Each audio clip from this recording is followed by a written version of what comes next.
Do do do do do bum bum bum bam.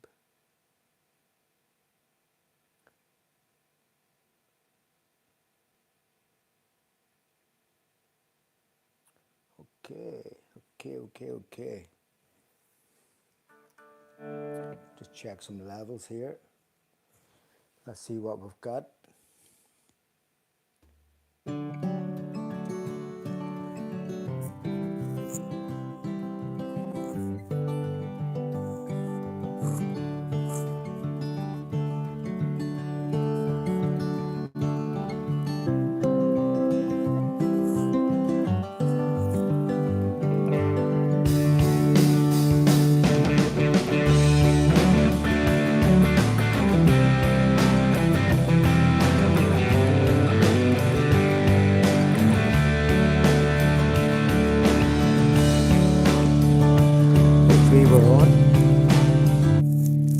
Hopefully we're on. If you can hear me, if you can hear this, you can let me know. Hopefully we're going here. It's hard to know. We're hoping that the technology, which I know very little about, is working. But you can let me know. Okay, we've got 2 people on. Great.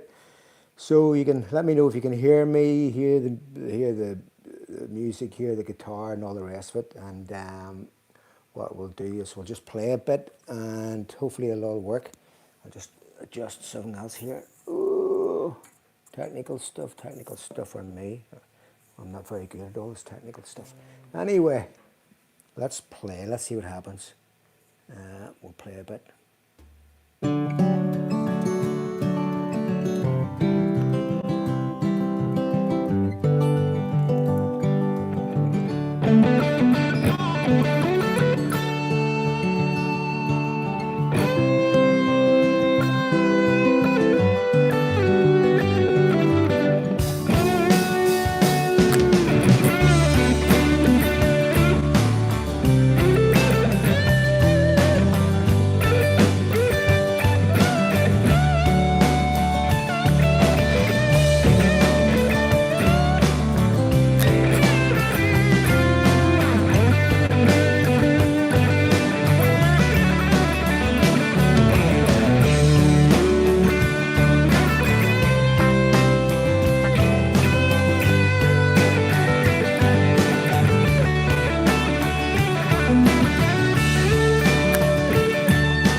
my goodness gracious me, we've got, oh, okay.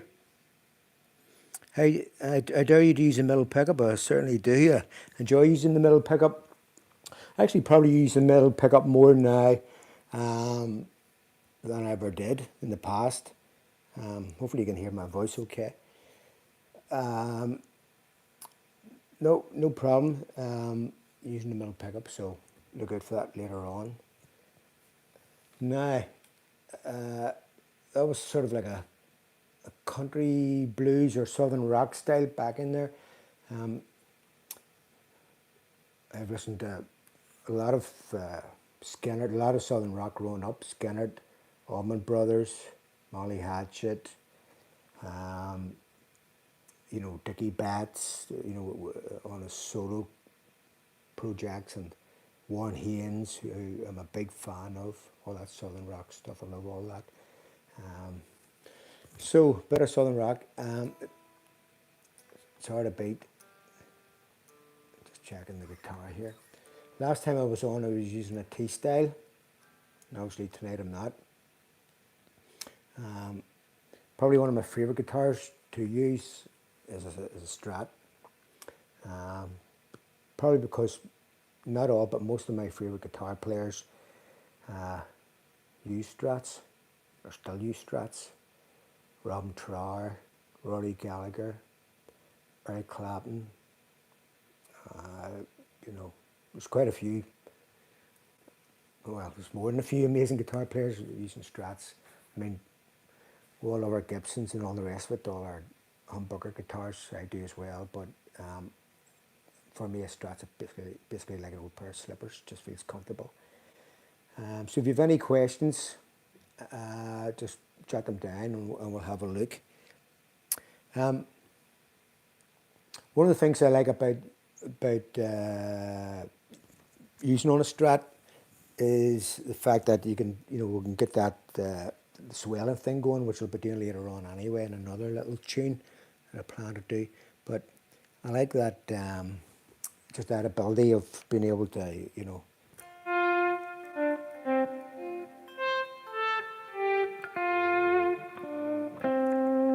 that sort of thing, where it's dead handy for the volume.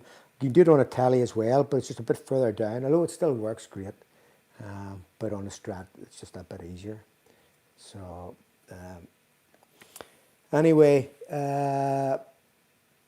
let's just kick in another track here, and as I say, if you have any questions, feel free to ask.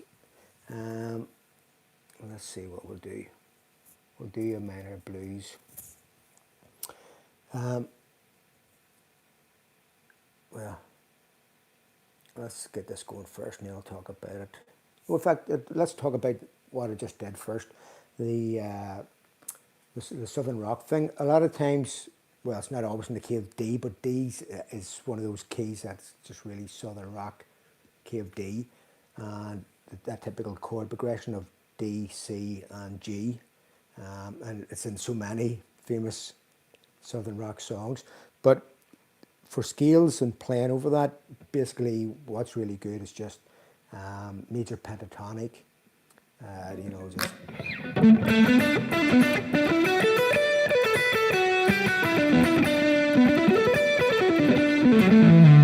but it's also then you start adding some of the notes of just the major scale, add the fourth.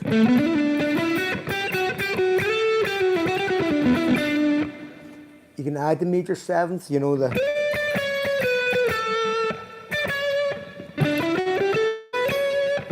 but another great scale for that is the Mixolydian, which is our mode, Mixolydian mode, which has what we call the flat seventh, and that has the C note, you know, so which works well over a C chord then.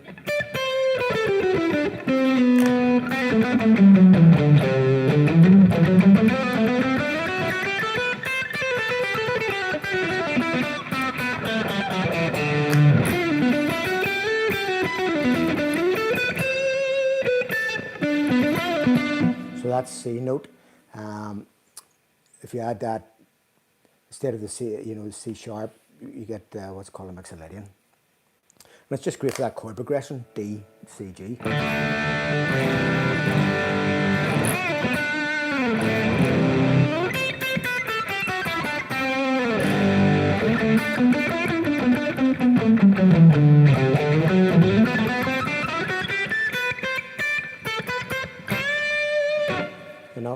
So, and it still has that major sound because we'll have that major third in it, so it has that sweetness, which is Southern rock. It's very typical of the Southern rock thing, where it has that kind of optimistic, open sort of sound, more of a major feel to it, with major third in it. But it also has that kind of hint of the bluesiness with that flat seven, as we say. In this case, it's a C note or a C chord. Okay. Now, just want to check the levels here. Okay. Now, right, let's play another tune. This is a minor blues.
There we go, bit of minor blues there.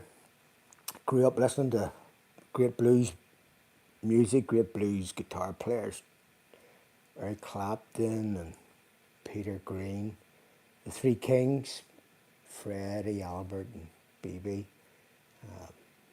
Albert Collins, so many great blues players, great music from over so many decades, and there's still great blues music being made today, you know. So I think it's one of those formats. It's sort of easy, probably to understand it and to get started with, but you know, kind of taking it to that next level can be a bit tricky, a bit more difficult.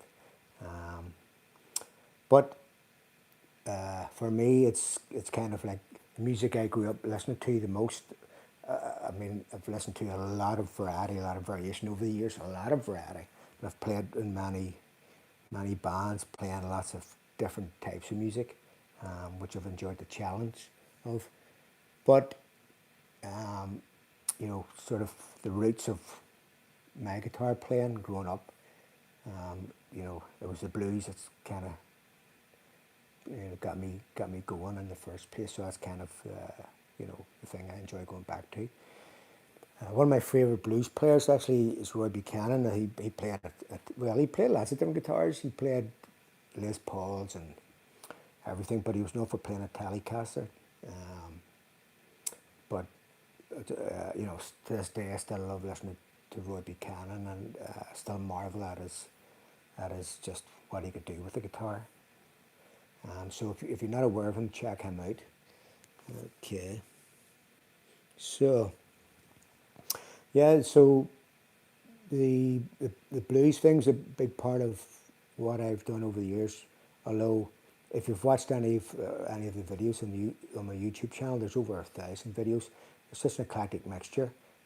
It's just like a journey. It's like anything, you know. If you play an instrument, or you know, you're involved in music, it's a bit of a journey, and you go through periods of listening and playing.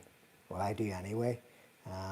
You know, like a bit of variety. So trying different styles or whatever, and getting the opportunity maybe to play what's happened to me in the past. I've had the opportunity to play with lots of variety, lots of various bands and situations where I've sort of stretched the comfort zone a bit. So that's kind of been a good learning curve, and I've always been up for the challenge. Um, it's the sort of thing that you might not master. Well, you don't master any of it or all of it, you know, but regardless of style. But you know what you do, or what I do, is to just go into it and really just try and absorb what I can from each style, or song, or you know, track I'm playing, or song that I'm learning.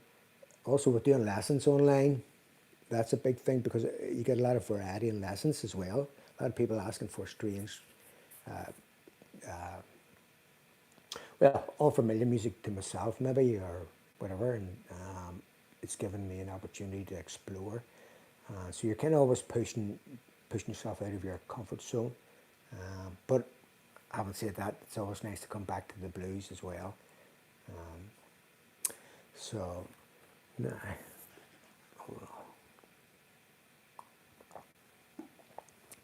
this wee guitar here, it's a Mexican Strat. It's not.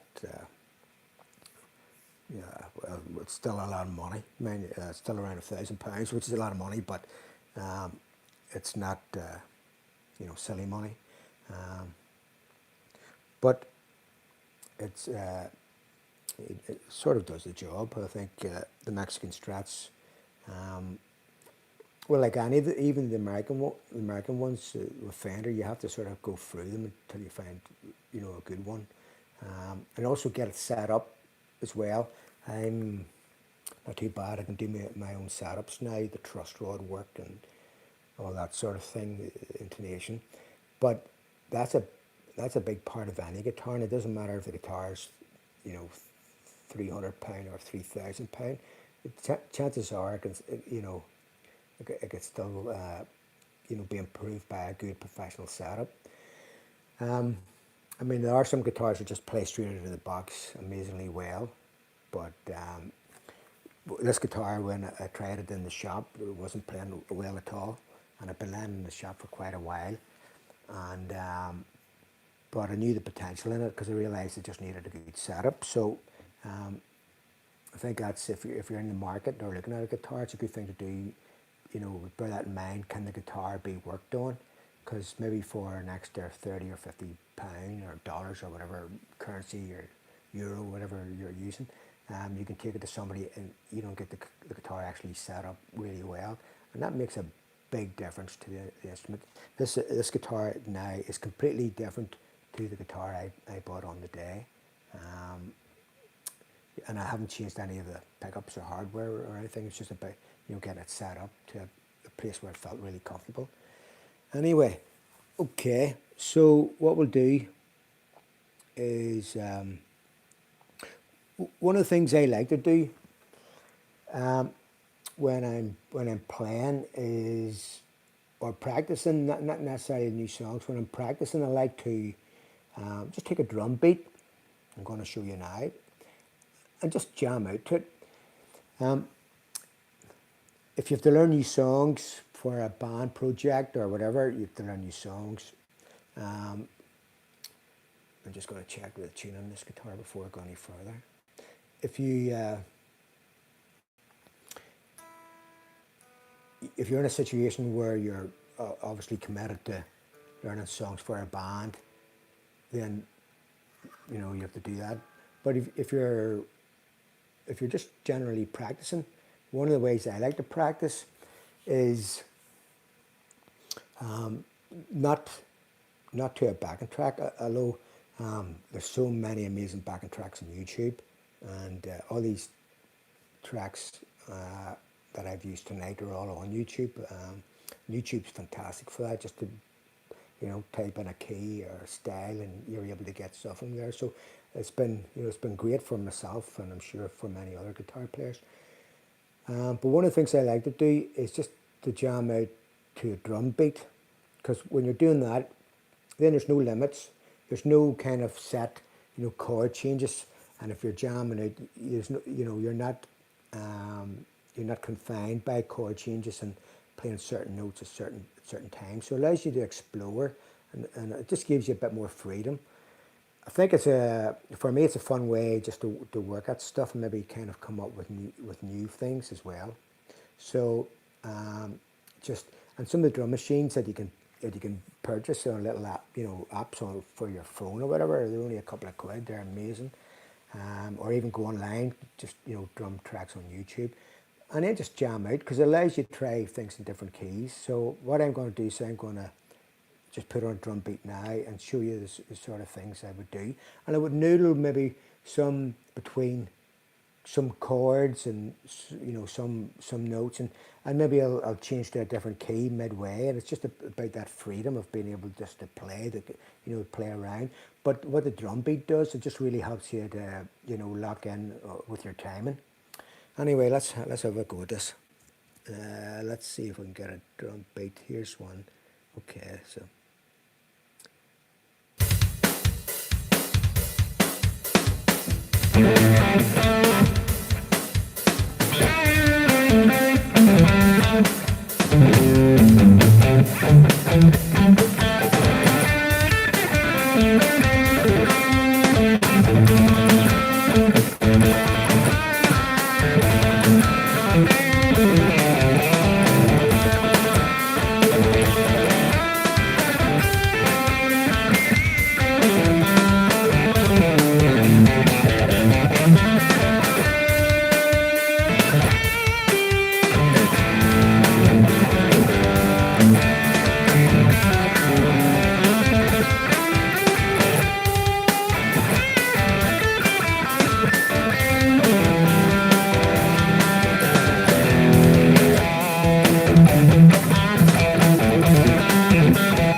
That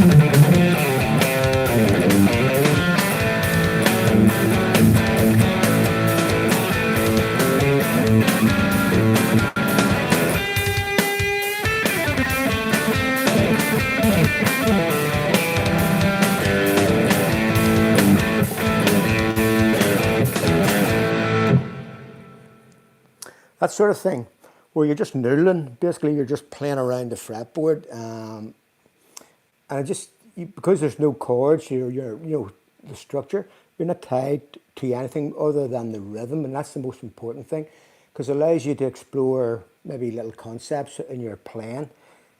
You might hear something, you play something catchy, you might turn it into something more structured to be part of a song or whatever.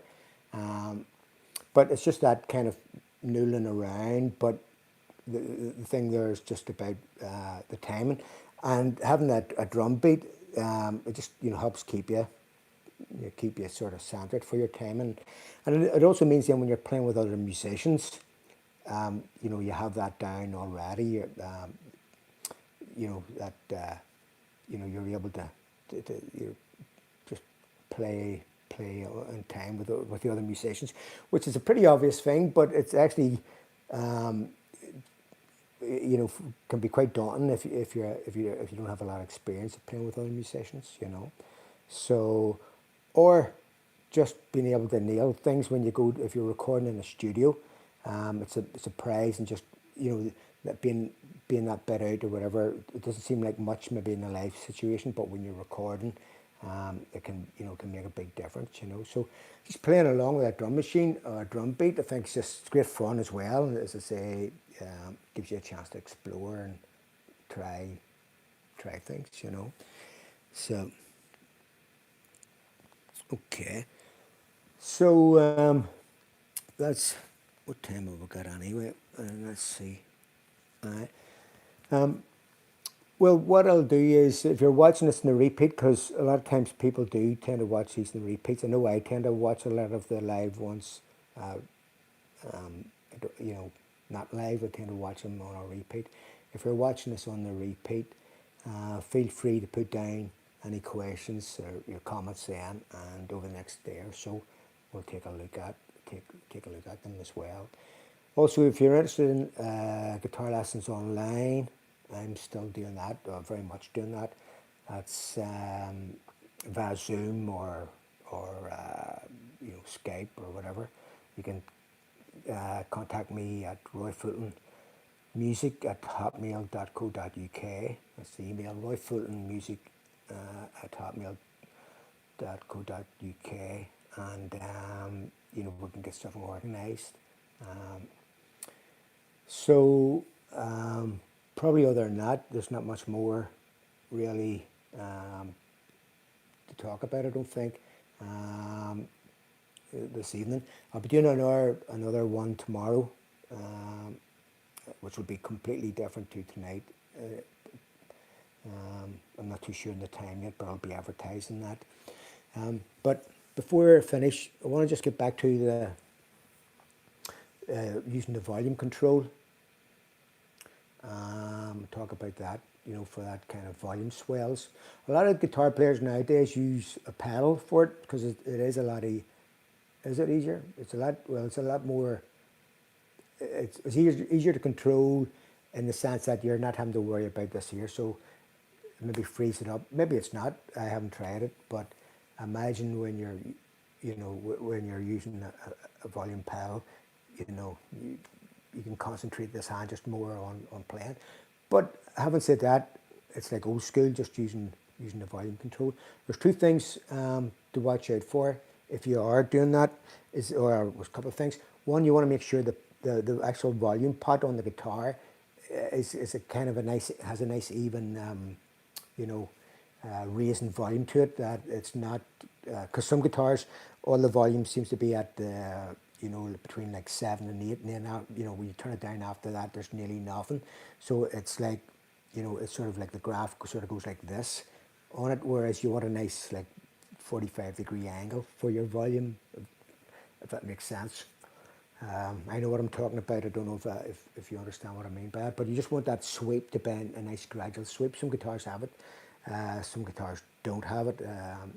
So, but if you can get that, that's great. The other thing is there's two ways that I kind of approach doing the volume swells. I'm using my little pinky for those, and basically what I'll do is if I want the final the final volume to be up full, that's where I'll actually start with the volume knob, and then I'll use my little pinky just to take it down. So I know when I go up to the full sweep, I'm at the max of the volume where I want it to be.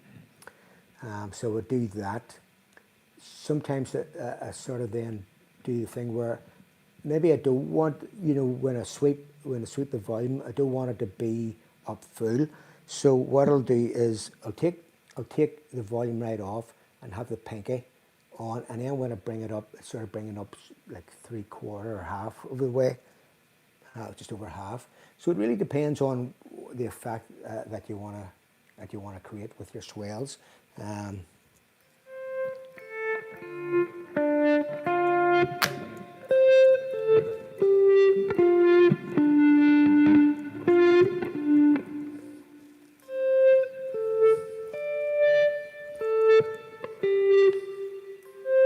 If you don't want to hear the attack of the pick at the start, you gotta make sure that the volume is right off.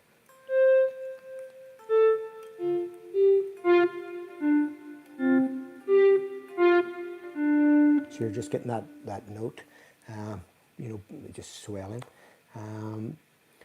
Every guitar is different. This guitar is different to the Tele that I have, and it just feels different.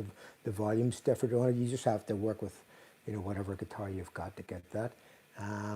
But I do like to use sometimes that volume swell. Roy Buchanan was a master at it.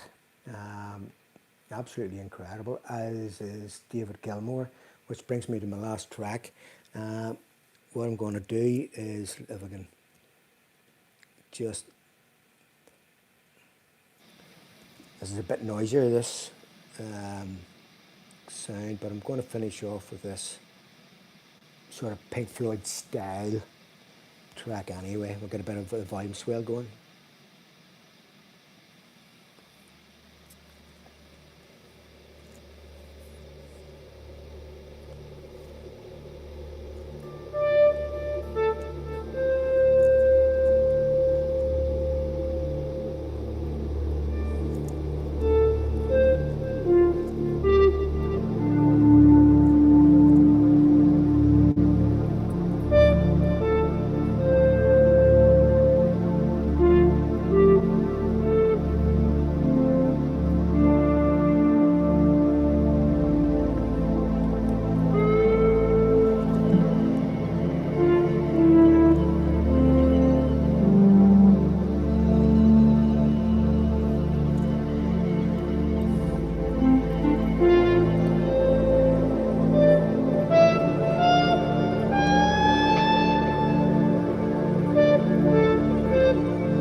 Anyway, there we go.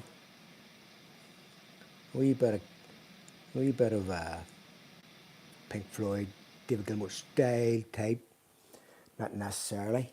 Let me see. Okay. The thing is, all these great players out there, you know, we can never play like anybody else because everybody's individual. We've got individual hands and whatever, and you're going to always play like yourself. But it doesn't stop you stealing from the best. Doesn't stop me trying to, oh, that's good. I'll work on that and try and add little things to my own playing.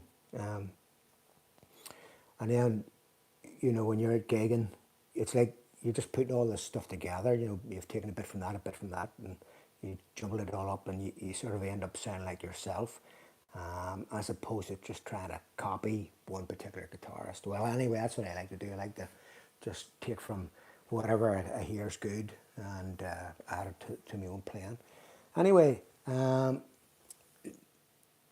there's been no questions. We had a derb for the middle pickup, but we used the middle pickup. We don't mind using that. In fact, I enjoy going through all the pickups, you know, choices on the guitar when I'm out playing live, just for variety, and the Strat's very good for that, obviously. So tomorrow at some point we'll be going live again, and on Sunday because it's just for Easter weekend. So thanks very much for sticking out. If you're watching, you know you've watched this from the start or whatever.